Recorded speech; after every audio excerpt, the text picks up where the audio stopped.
नमस्कार। सभी विद्यार्थियों का हार्दिक स्वागत।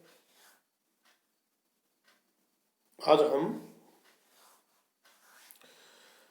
क्लासिफिकेशन, जिसको हिंदी में वर्गीकरण बोलते हैं, के बारे में चर्चा करेंगे। क्योंकि हमारा जो चैप्टर था समंकों का संग्रह, कलेक्शन ऑफ डाटा, के बारे में हमने जानकारी प्राप्त कर ली है कि कलेक्शन ऑफ डाटा किस प्रकार से किया जाता है, कौन कौन सी विधि होती है, इन सब के बारे में आपको जानकारी दे दी गई है। अब हम जो डाटा कलेक्शन किए गए थे उनका वर्गीकरण किस प्रकार से किया जाता है, उनको व्यवस्थित किस प्रकार से किया जाता है। क्योंकि जो डाटा हमने संग्रहित किए थे वो जब तक उनका व्यवस्थित रूप से वर्गों में वर्गीकरण नहीं किया जाएगा तब तक वो मात्र अंकों के ढेर होंगे, उनका कोई ज़्यादा महत्व हमारे लिए नहीं होगा। तो शुरू करते हैं आज का हमारा टॉपिक, क्लासिफिकेशन, वर्गीकरण। संग्रह समंक प्राय जटिल और विस्तृत रूप में होते हैं। संग्रहित जो समंक है, जो डाटा है, वो प्राय जटिल और विस्तृत होते हैं और वे अंकों के ढेर मात्र होते हैं जब तक कि उन्हें हम व्यवस्थित नहीं करते। उन्हें सरलता से समझना तथा उनके आधार पर समुचित परिणाम ज्ञात करना असंभव होता है। क्योंकि जब तक उनको व्यवस्थित नहीं करेंगे तब तक हम उनको यूज नहीं कर सकते।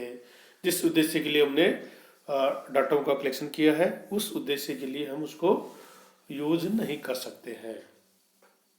अतः सांख्यिक का प्राथमिक कार्य समंकों के ढेर व विस्तृत विवरण इस प्रकार संक्षिप्त, व्यवस्थित व सरल करना होता है कि उनकी प्रमुख विशेषताएं स्पष्ट रूप से दृष्टिगोचर हो जाए। जो विशेषताएं, जिन विशेषताओं के कारण डाटाओं का अगर हमने संग्रह किया है वो विशेषताएं दृष्टिगोचर होनी चाहिए।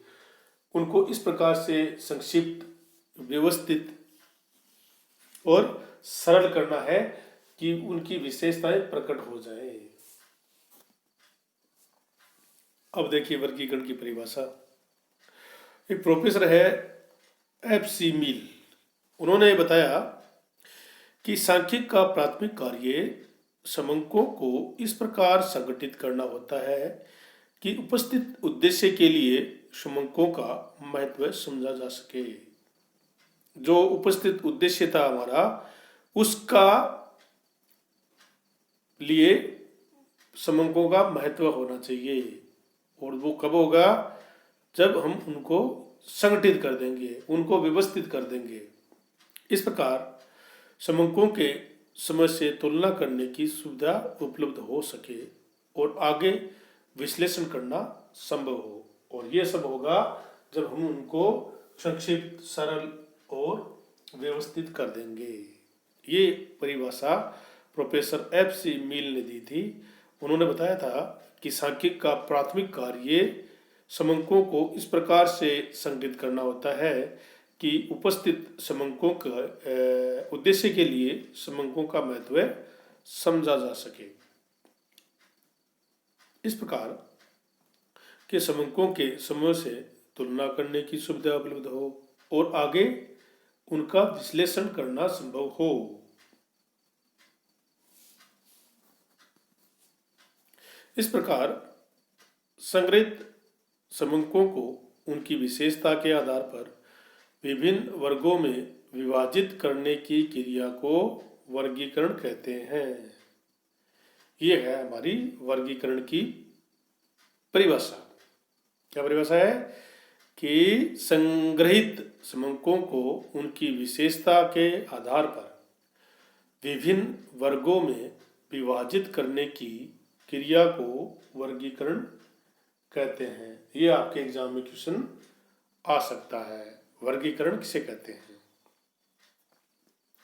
संग्रहित समंकों के महत्व को स्पष्ट करते हुए जे आर हिक्स, एक अन्य प्रोफेसर जे आर हिक्स ने उनके महत्व को स्पष्ट करते हुए अपने विचार व्यक्त किए थे कि वर्गीकृत व क्रमबद्ध तथ्य स्वयं बोलते हैं। अगर हमने तथ्यों को वर्गीकृत कर दिया, उनको व्यवस्थित कर दिया, तो तथ्य है वो स्वयं बोलते हैं।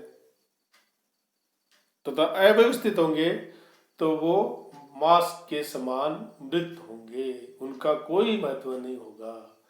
इसलिए जरूरी है कि जो तथ्य हमने संग्रहित करे हैं उनको उनके वर्गों के आधार पर व्यवस्थित किया जाए, और उन व्यवस्थित करने की जो प्रक्रिया है उसको हम वर्गीकरण कहते हैं।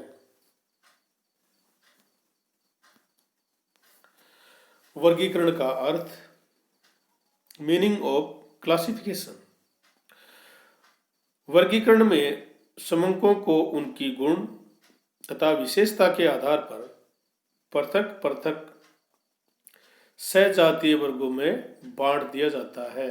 जो जिस वर्ग का है उसको उसी वर्ग में बांट दिया जाता है। कॉर्नर के अनुसार, कॉर्नर एक प्रोफेसर थे, उन्होंने बताया वर्गीकरण के बारे में कि वर्गीकरण तथ्यों को वास्तविक या काल्पनिक रूप में उनकी समानता तथा सदृश्यता के अनुसार समय या वर्गों में क्रमानुसार करने की क्रिया है।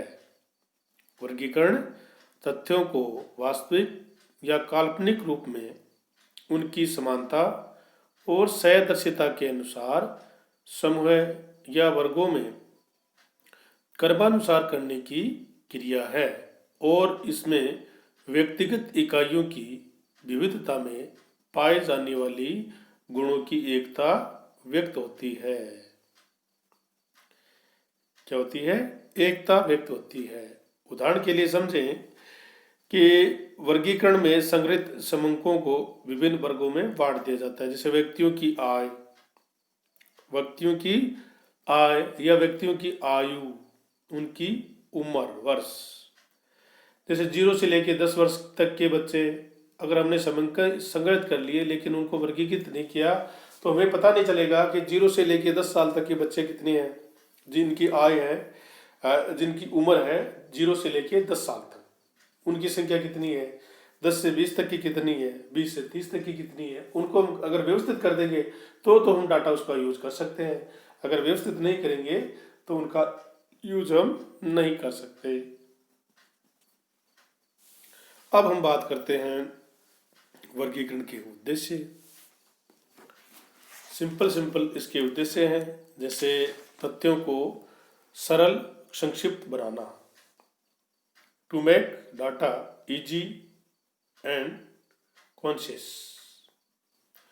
ये सामग्री की जटिलता को दूर करके तथ्यों को सरल और संक्षिप्त रूप प्रदान करता है तथा इसमें निष्कर्ष ज्ञात करने में सहायक होता है। ये हम इस प्रकार से डाटाओं को वर्गीकरण में व्यवस्थित करते हैं, संक्षिप्त बनाते हैं, ताकि हम उनको निष्कर्ष में काम में ले सकें। जैसे उदाहरण समझे, किसी महाविद्यालय में 1000 विद्यार्थियों के सांख्यिकी में प्राप्तांक अलग अलग दिए गए हैं, तो हम कोई निष्कर्ष नहीं निकाल सकते। परंतु अगर उनको व्यवस्थित कर देंगे कि 40% से कम कितने विद्यार्थी हैं, 40 से 60% तक के कितने विद्यार्थी हैं, और 60% से 80% तक के कितने हैं, और 80 से 100 तक कितने विद्यार्थियों ने अंक प्राप्त किए हैं, तो हम उनको विश्लेषित कर सकते हैं और उनके आधार पर हम फर्स्ट स्थान, सेकंड स्थान, द्वितीय स्थान, या फर्स्ट ग्रेड, सेकंड ग्रेड या थर्ड ग्रेड इनमें बांट सकते हैं। दूसरा जो उद्देश्य है, समानता व असमानता को प्रकट करना। जैसे तथ्यों में समानता व असमानता प्रकट हो जाती है क्योंकि एक ही गुण वाले समंक एक वर्ग में रखे जाते हैं। जैसे उत्तीर्ण या अनुत्तीर्ण, साक्षर या निरक्षर, विवाहित या अविवाहित आदि वर्गों में विभाजित करने पर एकता और विभिन्नता प्रकट हो जाती है। तीसरा जो उद्देश्य है, तुलनात्मक अध्ययन करने में सहायक होना। जब तथ्यों को समान व असमान रूप में बांटकर उनको वर्गों में विभाजित किया जाता है तो तथ्य तुलनात्मक रूप में सहायक होते हैं। उदाहरण के लिए, जैसे दो महाविद्यालयों के बीकॉम के विद्यार्थियों के प्राप्तांक दिए हुए हैं तो उनके आधार पर विद्यार्थियों की विभिन्न श्रेणियों जिसे उत्तीर्ण और अनुत्तीर्ण में बांटा जा सकता है और उनके आधार पर तुलना करके निष्कर्ष पर पहुंचा जा सकता है कि किस महाविद्यालय का बौद्धिक स्तर हाई है।